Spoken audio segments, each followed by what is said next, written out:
The Piazza, by Herman Melville. Recording by James K. White. With fairest flowers, whilst summer lasts, and I live here, Fidel. When I removed into the country, it was to occupy an old-fashioned farmhouse, which had no piazza, a deficiency the more regretted, because not only did I like piazzas, as somehow combining the coziness of indoors with the freedom of outdoors, and it is so pleasant to inspect your thermometer there, but the country round about was such a picture, that in berry time no boy climbs hill or crosses vale without coming upon easels planted in every nook, and sunburnt painters painting there, a very paradise of painters, the circle of the stars cut by the circle of the mountains. At least so looks it from the house, though once upon the mountains, no circle of them can you see. Had the site been chosen 5 rods off, this charmed ring would not have been. The house is old.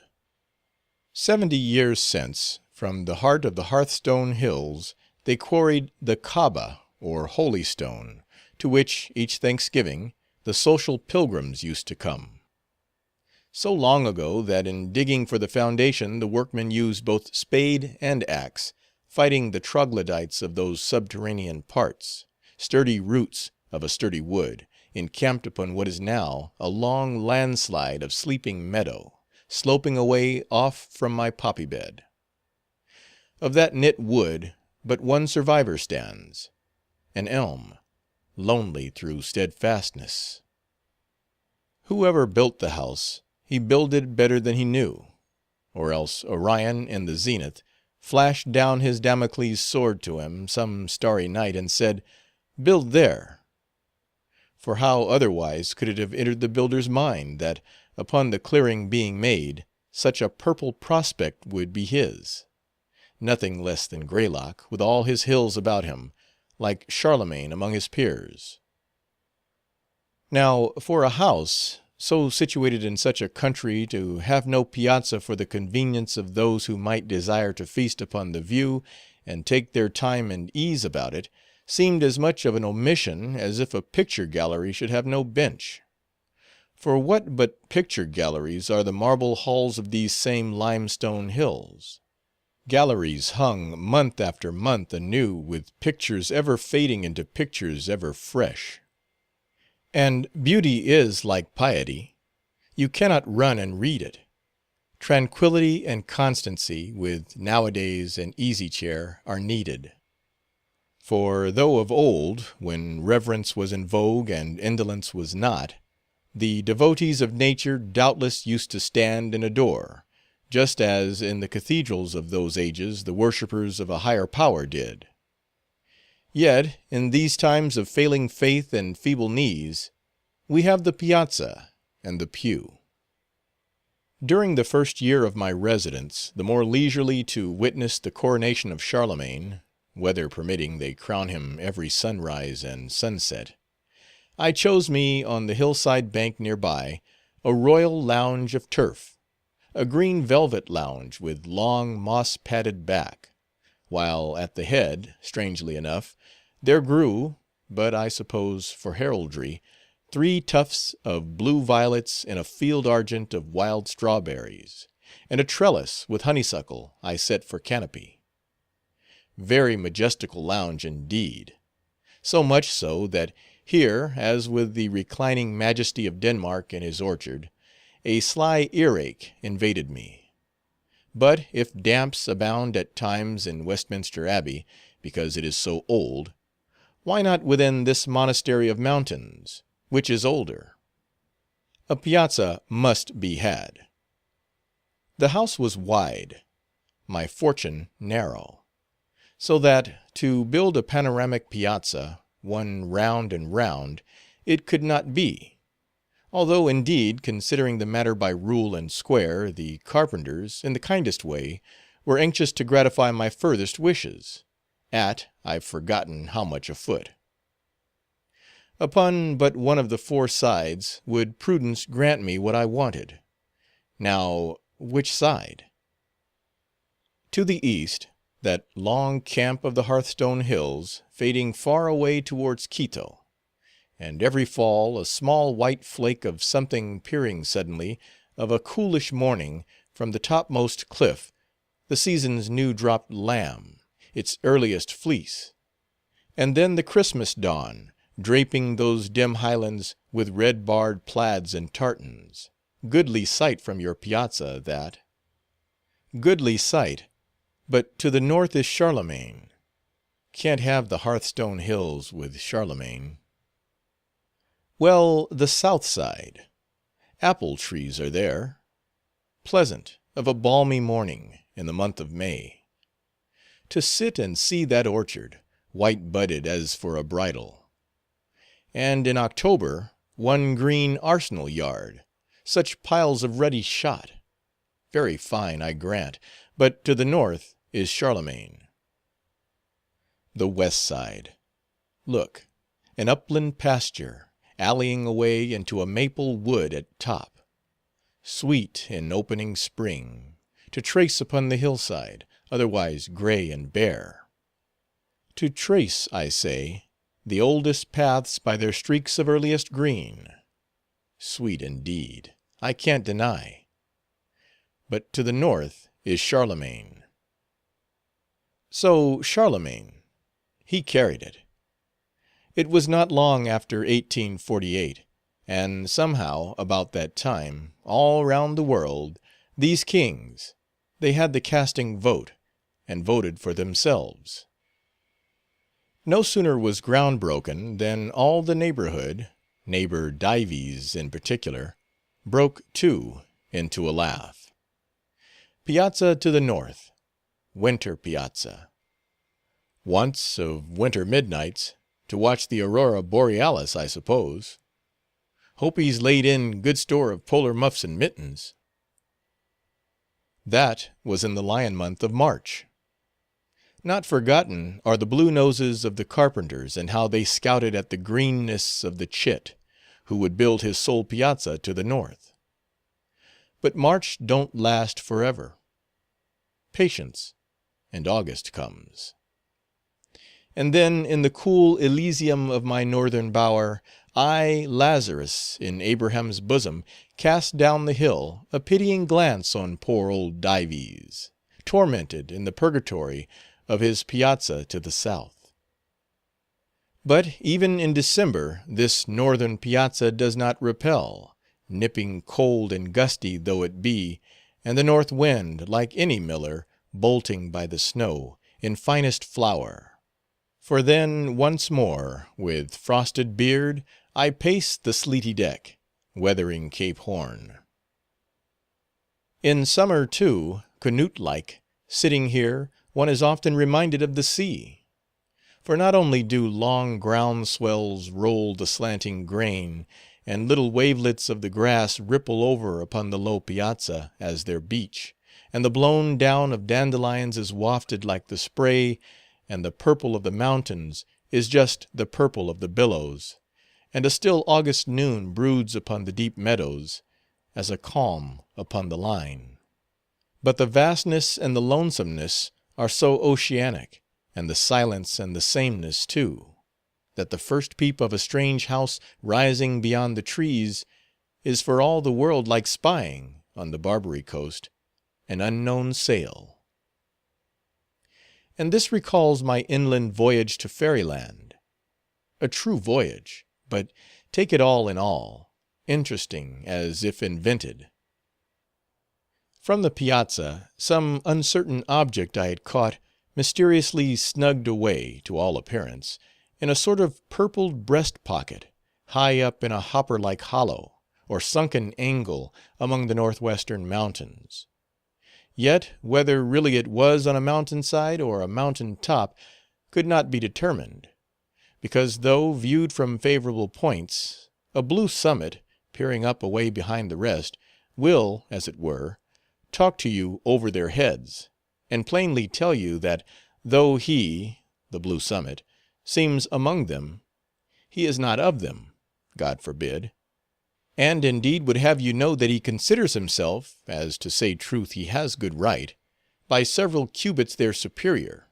Nevertheless, certain ranges here and there, double-filed as in platoons, so shoulder and follow up upon one another, with their irregular shapes and heights, that from the Piazza, a nigher and lower mountain will in most states of the atmosphere effacingly shade itself away into a higher and further one. That an object bleak on the former's crest will, for all that, appear nested in the latter's flank. These mountains, somehow, they play at hide-and-seek, and all before one's eyes. But be that as it may, the spot in question was, at all events, so situated as to be only visible, and then but vaguely, under certain witching conditions of light and shadow. Indeed, for a year or more I knew not there was such a spot, and might, perhaps, have never known, had it not been for a wizard afternoon in autumn, late in autumn, a mad poet's afternoon, when the turned maple woods in the broad basin below me, having lost their first vermilion tint, dully smoked like smouldering towns, when flames expire upon their prey, and rumor had it, that this smokiness in the general air was not all Indian summer, which was not used to be so sick a thing, however mild, but in great part was blown from far-off forests, for weeks on fire in Vermont, so that no wonder the sky was ominous as Hecate's cauldron, and two sportsmen crossing a red stubble buckwheat field seemed guilty Macbeth and foreboding Banquo, and the hermit's son hutted in an Adullam cave well towards the south, according to his season, did little else but by indirect reflection of narrow rays shot down a Simplon pass among the clouds, just steadily paint one small, round, strawberry mole upon the wan cheek of northwestern hills. Signal as a candle, one spot of radiance, where all else was shade. Fairies there, thought I, some haunted ring where fairies dance. Time passed, and the following May, after a gentle shower upon the mountains, a little shower, islanded in misty seas of sunshine, such a distant shower, and sometimes 2 and 3 and 4 of them, all visible together in different parts. As I loved to watch from the Piazza, instead of thunderstorms, as I used to, which wrap old Greylock like a Sinai, till one thinks swart Moses must be climbing among scathed hemlocks there. After, I say, that gentle shower, I saw a rainbow, resting its further end just where, in autumn, I had marked the mole. Fairies there, thought I, remembering that rainbows bring out the blooms, and that if one can but get to the rainbow's end, his fortune is made in a bag of gold. Yon rainbow's end. Would I were there, thought I, and none the less I wished it, for now first noticing what seemed some sort of glen or grotto in the mountain side, at least, whatever it was, viewed through the rainbow's medium, it glowed like the Potosi mine. But a workaday neighbor said, no doubt it was but some old barn, an abandoned one, its broadside beaten in, the acclivity its background. But I, though I had never been there, I knew better. A few days after, a cheery sunrise kindled a golden sparkle in the same spot as before. The sparkle was of that vividness it seemed as if it could only come from glass. The building, then, if building after all it was, could at least not be a barn, much less an abandoned one. Stale hay, 10 years musting in it. No, if aught built by mortal, it must be a cottage, perhaps long vacant and dismantled, but this very spring magically fitted up and glazed. Again, one noon, in the same direction, I marked, over dimmed tops of terraced foliage, a broader gleam, as of a silver buckler, held sunwards over some croucher's head, which gleam, experience in like cases taught, must come from a roof newly shingled. This, to me, made pretty sure the recent occupancy of that far cot in fairyland. Day after day now, full of interest in my discovery, what time I could spare from reading the Midsummer's Night Dream, and all about Titania, wishfully I gazed off towards the hills, but in vain. Either troops of shadows, an imperial guard with slow pace and solemn, defiled along the steeps, or, routed by pursuing light, fled broadcast from east to west, old wars of Lucifer and Michael. Or the mountains, though unvexed by these mirrored sham fights in the sky, had an atmosphere otherwise unfavorable for fairy views. I was sorry, the more so because I had to keep my chamber for some time after, which chamber did not face those hills. At length, when pretty well again, and sitting out in the September morning upon the piazza, and thinking to myself, when just after a little flock of sheep, the farmer's banded children passed, a-nutting, and said, how sweet a day it was, after all, but what their fathers call a weather breeder, and indeed was become sensitive through my illness, as that I could not bear to look upon a Chinese creeper of my adoption, and which, to my delight, climbing a post of the piazza, had burst out in starry bloom.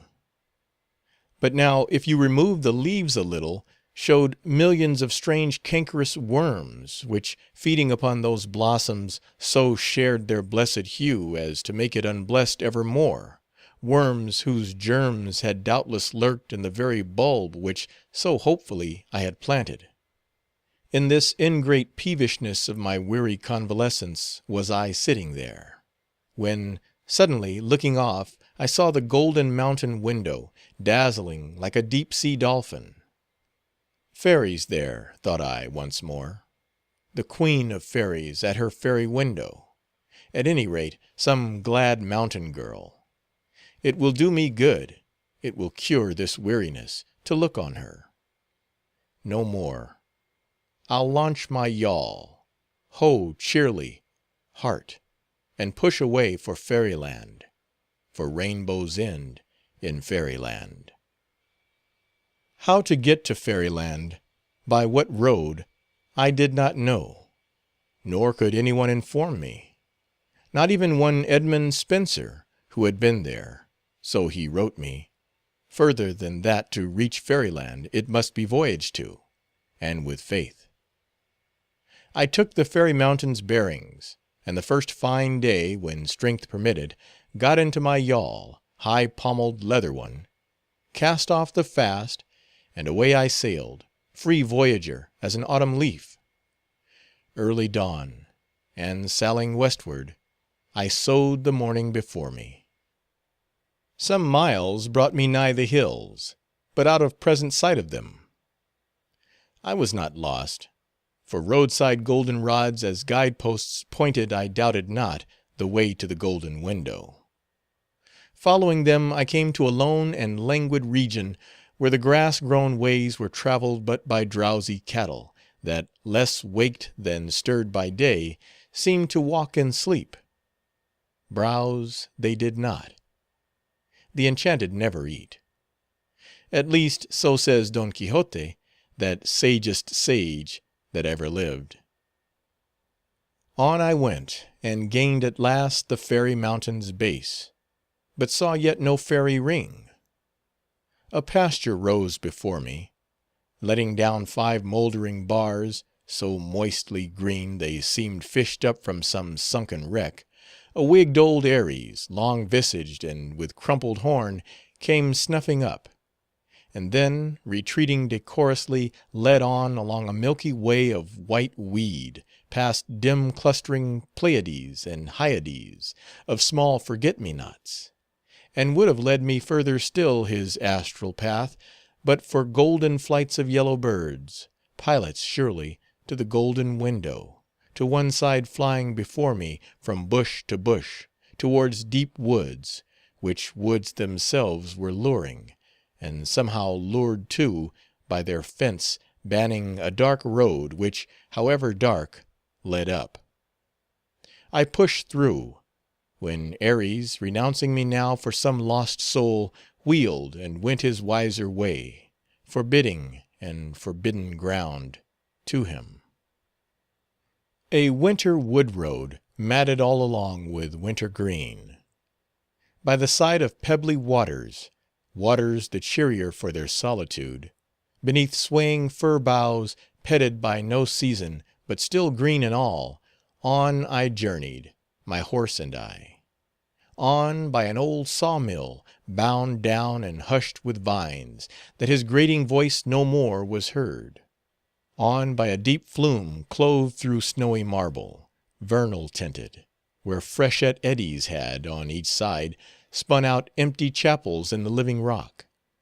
On where jacks in the pulpit, like their Baptist namesake, preached but to the wilderness. On where a huge cross-grained block, fern-bedded, showed where, in forgotten times, man after man had tried to split it, but lost his wedges for his pains, which wedges yet rusted in their holes.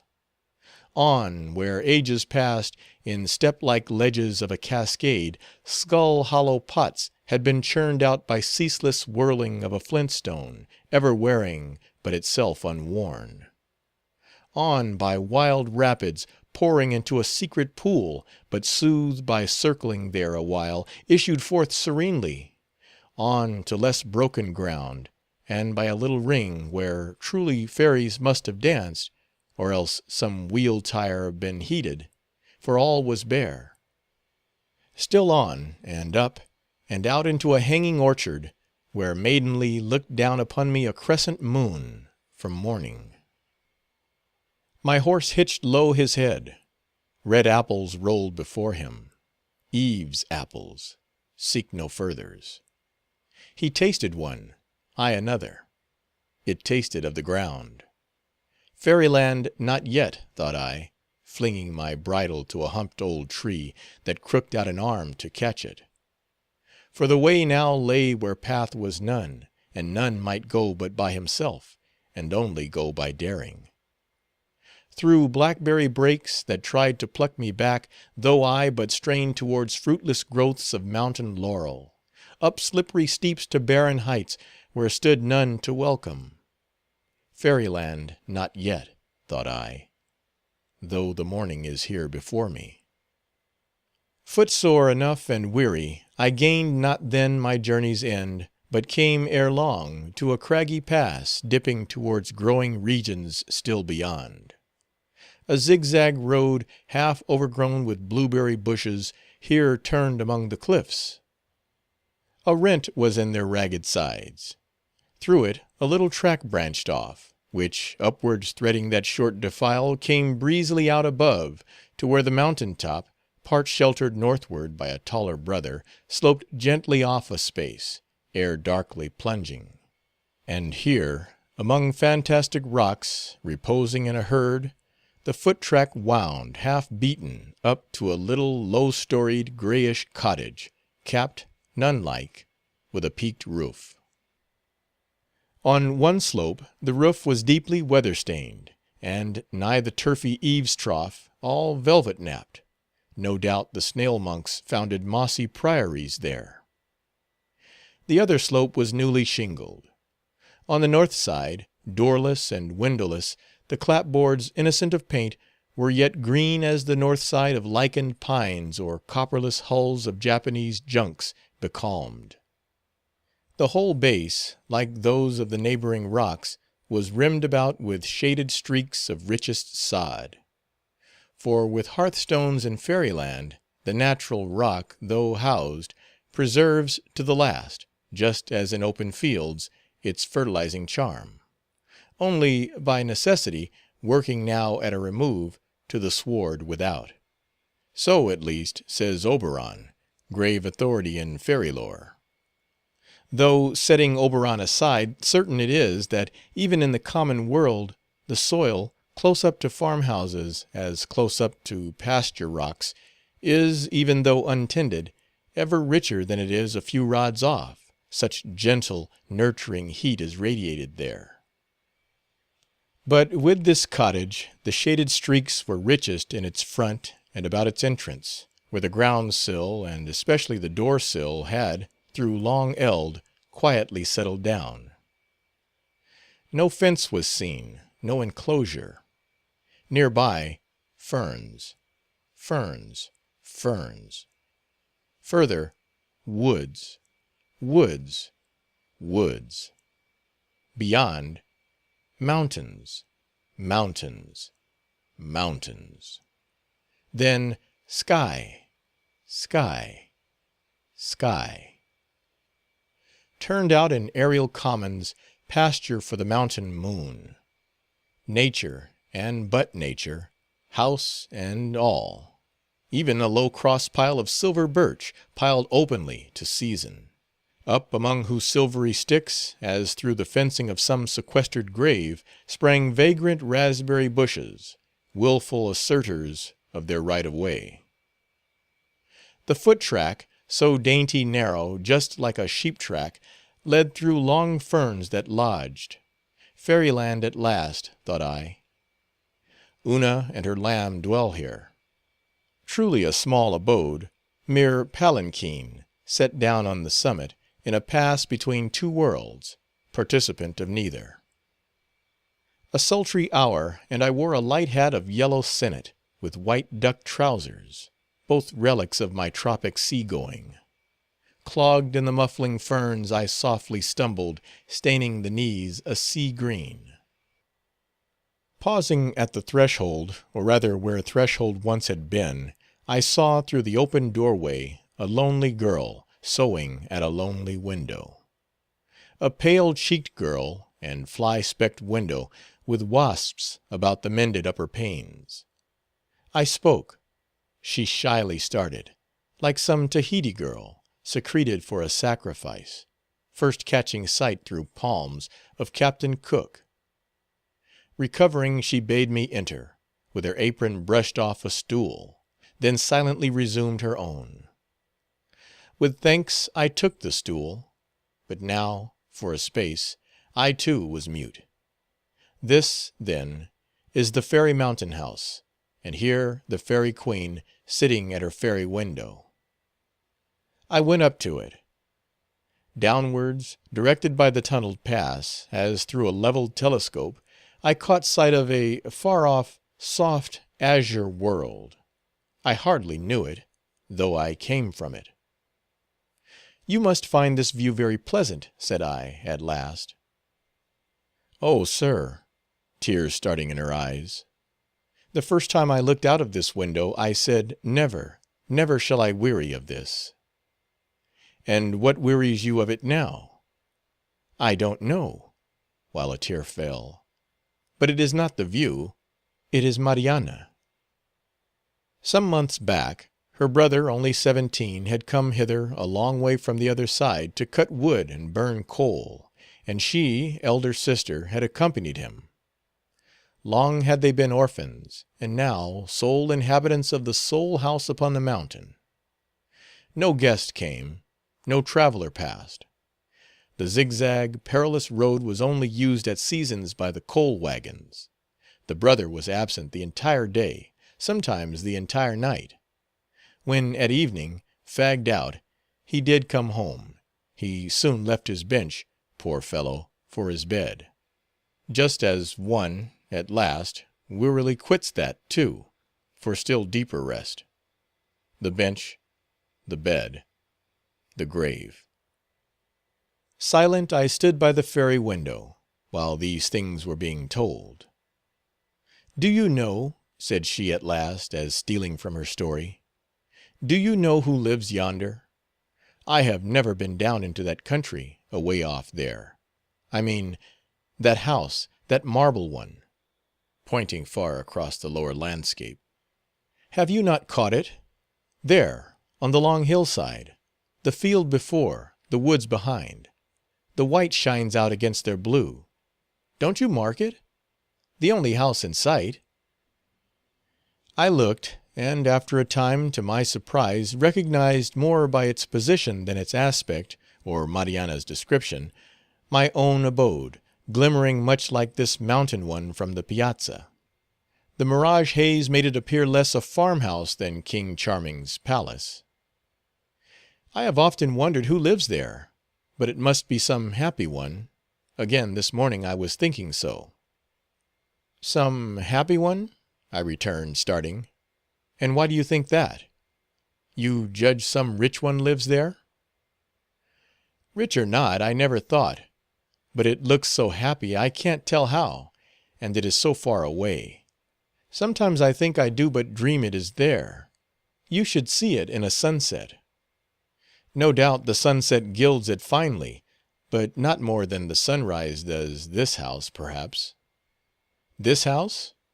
The sun is a good sun, but it never gilds this house. Why should it? This old house is rotting.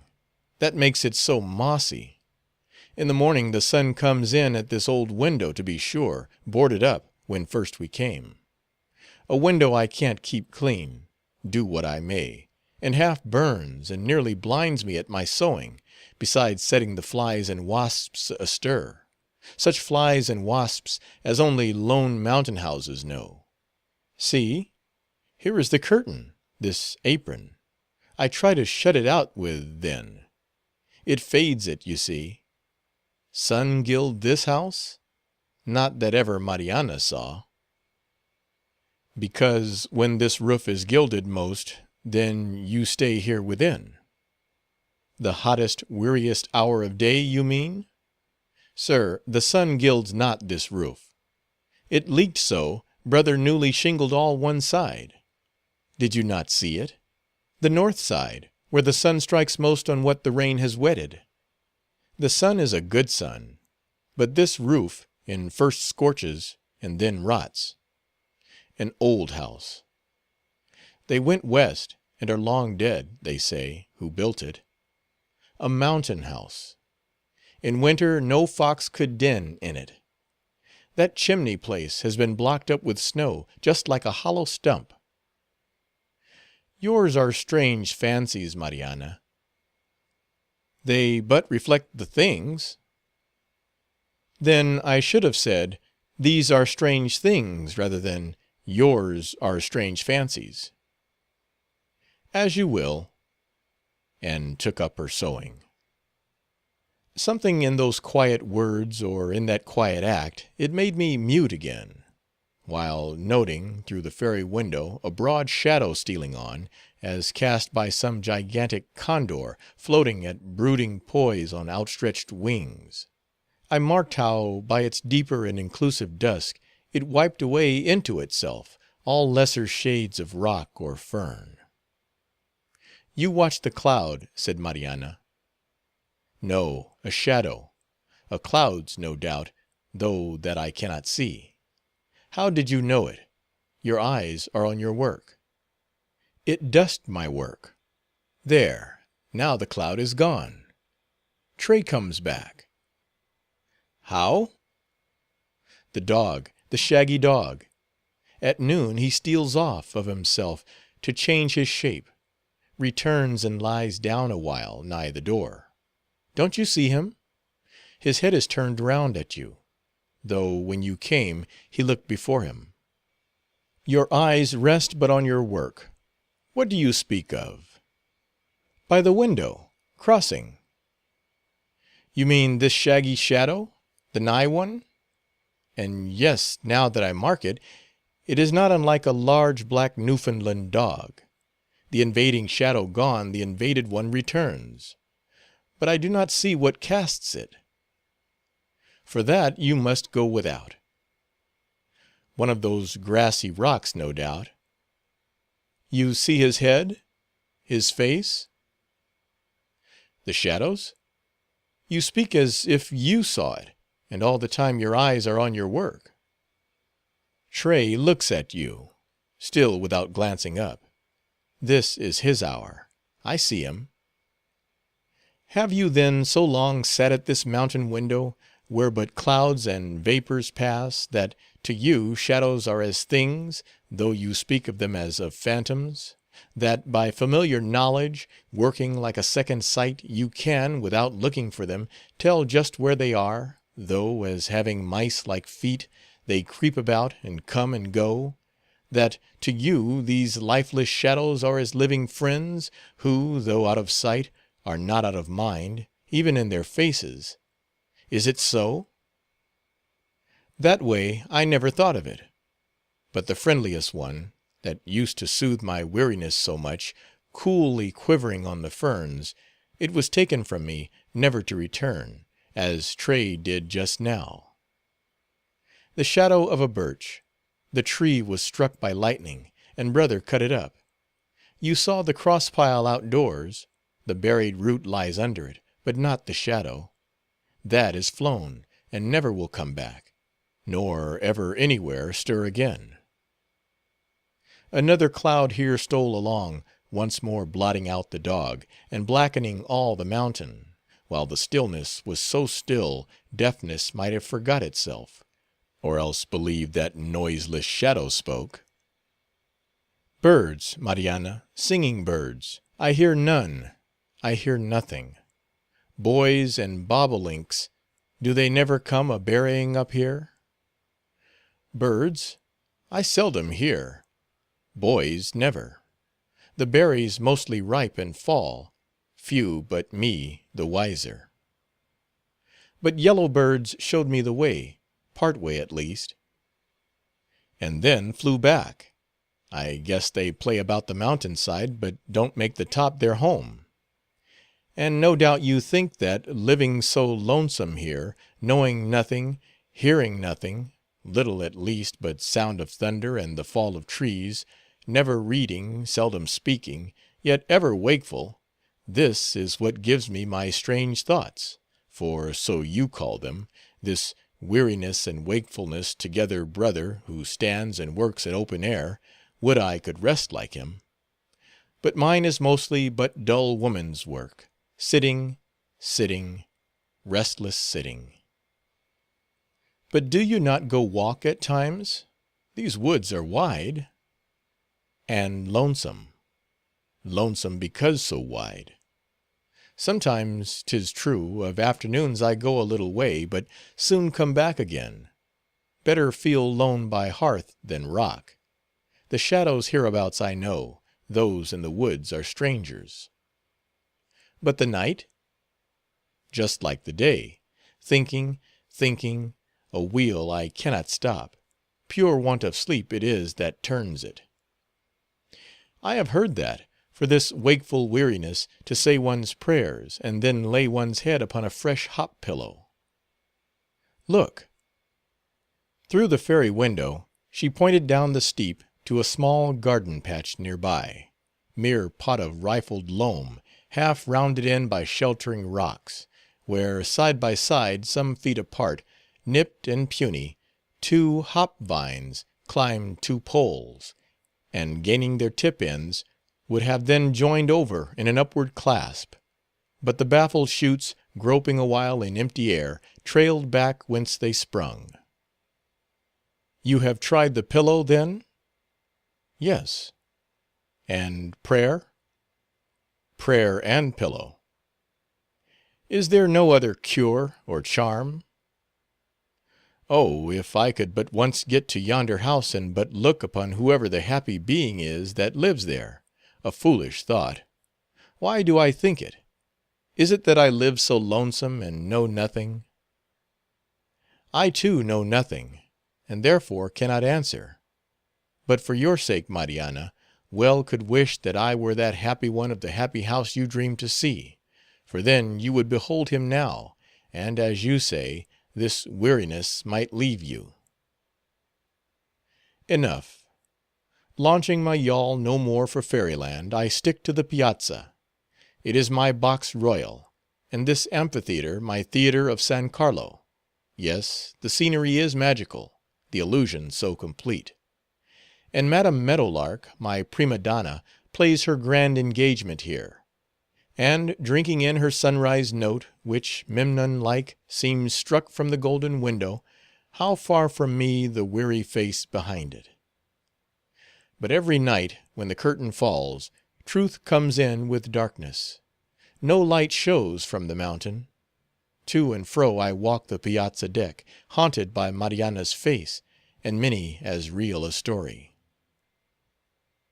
End of the Piazza, by Herman Melville. Recording by James K. White,